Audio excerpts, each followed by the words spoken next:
Well, the Military Religious Freedom Foundation started pretty much when I became a pissed off parent. I had two of my sons. I have three kids, a daughter and two sons, and a daughter-in-law that's essentially also a daughter. They were cadets at the Air Force Academy, and they reported, just breathtaking amounts of anti-Semitism at the academy. They were being called effing Jews. I don't know if I can say fuck on this, but they were being called fucking Jews and being accused of total complicity in the execution of Jesus Christ at the Air Force Academy. Now, this would be bad if it was at Baylor or Bob Jones University, but this is at the Air Force Academy. For about 9 months, I worked with the academy thinking there just must be some sort of a problem with regard to understanding and tolerance for other faiths, before I began to realize that this was what we've come to know as a tsunami of now fundamentalist or dominionist Christian exceptionalism and supremacy that just runs willy-nilly, unchecked, through the technologically most lethal organization ever created by humankind, which is our United States military. When we started this, we had no clients. As of an hour ago, we have 27,035 clients right now. The most amazing thing is that 96% of our clients are Christians. And about 3/4 of that 96% are Protestants of almost every different denominations. As an example, we have 21 different varieties of Baptists alone that are clients of ours. But Lutherans, Methodists, LDS, Presbyterians, Assemblies of God, it makes no difference. So 3/4 of the 96% of the 27,000 plus clients are Protestant. The next biggest hunk, the other 1/4 of the 96% are Roman Catholic. And they're being basically told that they are not Christian enough. And the other 4% of our clients are Muslim, Jewish, atheist, agnostic, Wiccan, Buddhist, Hindu. We have 12 clients that follow the Jedi faith, which is based on, I guess, something in Star Wars. Because you see, in this country, we have a constitution that was created by, founders, the founding constitutional framers that decided to make sure that we separated metaphysical and physical, spiritual and temporal, church and state. I mean, they looked at European history, where most of the horrors that occurred there have been when men of cloth had been men in political power. They looked at Cromwell in England, and they looked at the Salem witch trials, and they said, not here. It wasn't just the First Amendment separation of church and state, which of course the religious right believes is a myth. Apparently, so do many other Americans, some of them running for the highest office. That's just a myth, like Bigfoot and the Loch Ness Monster. But of course, they don't know what to do with Clause 3, Article 6, which was passed in the body of the Constitution in December of 1789. It wasn't until 15 months later, in March of 1791, when the Bill of Rights was passed, which of course includes the First Amendment. But Clause 3, Article 6 says we will never have a religious test for any position in the federal government. And yes, yet for the last several years, we've had the U.S. military conducting spiritual testing to make sure our troops are, quote, spiritually fit. We have nothing, we have no problems against, being mentally fit, but spiritually fit?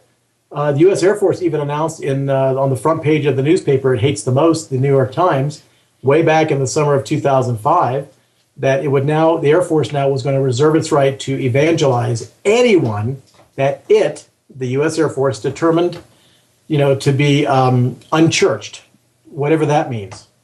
So basically, we're trying to, we are fighting very, very hard. We have 4 Nobel Peace Prize nominations, which we're very proud of. Last year, 2011, was the heaviest nomination year ever for the Nobel Peace Prize, and only 54 organizations were so nominated. So they're hard to get, like Oscar nominations. And we had one, and then a week later, we got nominated by a prior winner of the Nobel Peace Prize for 2012. And we're happy because it brings gravitas and credibility to our clients. But, I wrote this book, No Snowflake in an Avalanche, to try to crystallize as a primal scream to get people to understand that it's hard work. Civil rights is hard work, and hard work and I guess bringing complications and unhappiness into people's life is hard work. And most people, are not in favor of hard work. Well, no snowflake in an avalanche, first the name. It comes from the great Voltaire quote, and he had so many. No snowflake in an avalanche ever feels responsible. Right. Another great Voltaire quote was, "It is dangerous to be right in matters upon which the established authorities are wrong." So it's very difficult when most of our clients are either junior enlisted or junior officers to stand up and speak truth to power. Because when you do that, remember, the Bill of Rights was passed not for the convenience of the majority, but to protect the minority from the expected tyranny of the majority. Whenever you stand up and make a demand, particularly in the U.S. military, of those that are in power over you, well, you know, remember what Frederick Douglass said, the great abolitionist, that power concedes nothing without a demand. So you make that demand, and oftentimes we see the tyranny of the majority morph in nanoseconds into the tantrum of the majority. So we are a voice for those that are afraid to go up through the judge advocate generals, like I was in the Air Force for 10 years, lawyers, the chaplains, their chain of command. They're afraid to file EEO complaints, or to go to the inspector generals, because that has never worked. So they come to us because we at the Military Religious Freedom Foundation are militant. The book is a militant book. The militancy is in support of the Constitution.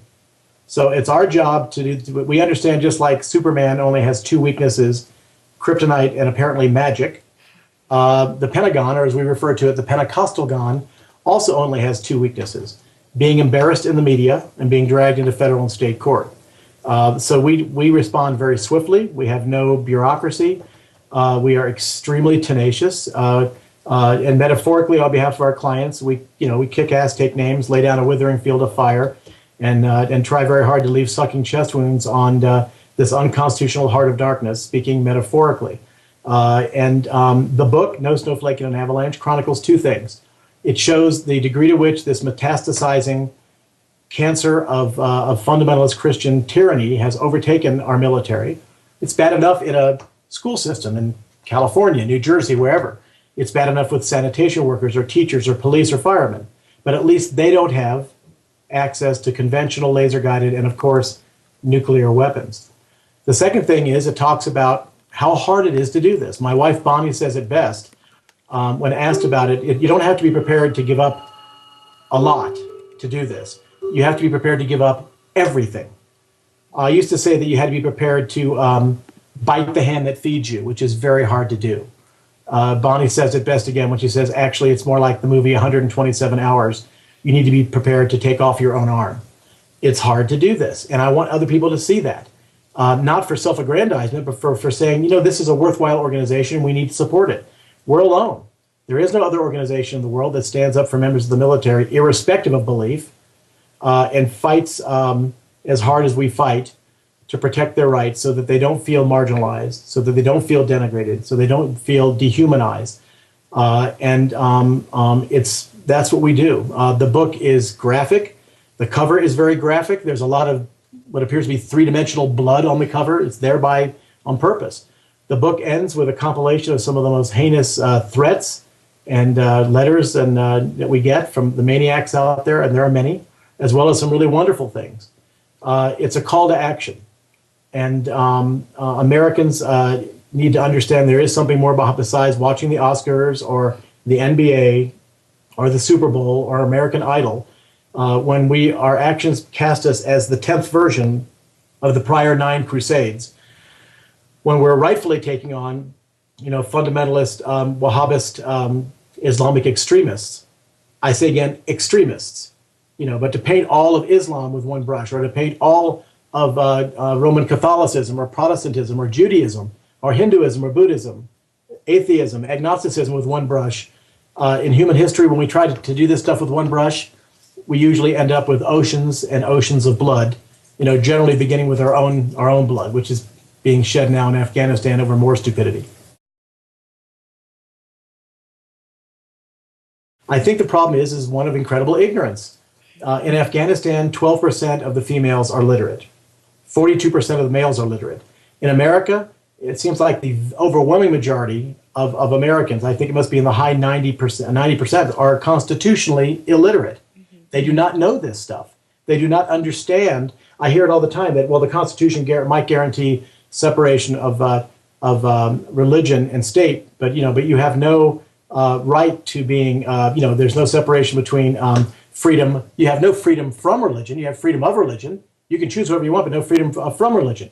They don't even understand the dynamic tension between the no establishment clause and the other aspects of that statement, which is Congress shall make no law respecting the establishment of religion, makes it very, very clear. Yes, the Establishment Clause is very, very key. But the other aspect of that talks about the fact that it is not going to inhibit or it's not going to impose religion on anybody else. That's what they don't understand. As a matter of fact, you do have freedom from religion in this country.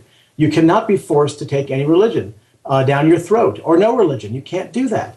People need to understand that their personal Christian rights will always be subordinated to everybody else's, their fellow American brother and sister citizens' civil rights. That's just the way it is. If you don't like it, then move to Saudi Arabia, where there's no separation between mosque and state, or move to North Korea.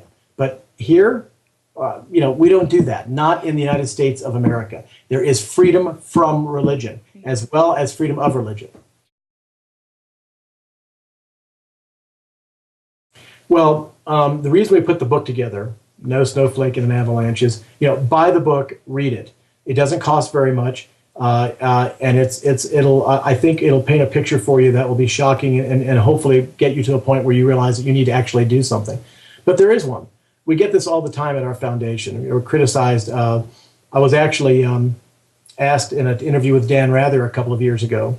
We did a long interview in New York City, and he said, I know there's always a zinger with Dan, but it was a great interview. He did a great job, and at the end of it, he hit me with the zinger, which was, Mikey, you get criticized a lot for being unpatriotic and that, you're fighting against our U.S. military for what they're doing during a time of war. How do you respond for being unpatriotic? And my response was, normally you think of these pithy things to say a day or two later. My response was right on point. I said, I'm going to give you a quote from the late, great historian Howard Zinn, which is right on point here, which is that dissent is the highest form of patriotism. And it takes courage to stand up. And courage cannot see around a corner, but goes around it anyway. So as I say in the introduction of my book, we're not asking for people to be a lion every day. Give us one day as a lion, but you never know when that day is going to come.